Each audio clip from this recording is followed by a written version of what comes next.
Mən evdəyəm, yorğunam, yatmaq istəyirəm. Mənim bir dostum mənə zəng vurur. Deyir ki, Gülbala, gəl görüşək.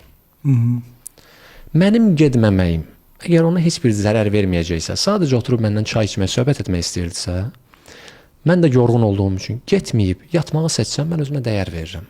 Çünki mənim getməməyim ona heç bir zərər vermədi. Amma bir dostum zəng vurur ki, dardayam, gəl özünü mənə çatdır. Getməsəm ona zərər olar. Amma mən getməyib yenə yatmağı seçirəmsə, bu egoistlikdir.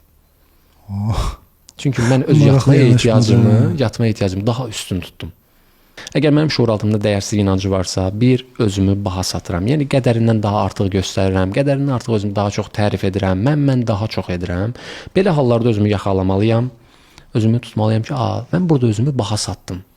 Dərində məsəl üçün özümü aşağı hiss edirdim, amma özümü üstün hiss edirmiş kimi göstərdim. Demək ki, mənim bu nöqtədə bir dəyərsizlik inancım var özümdən bağlı. Dəyərsiz hiss edirəm mən bu nöqtədə.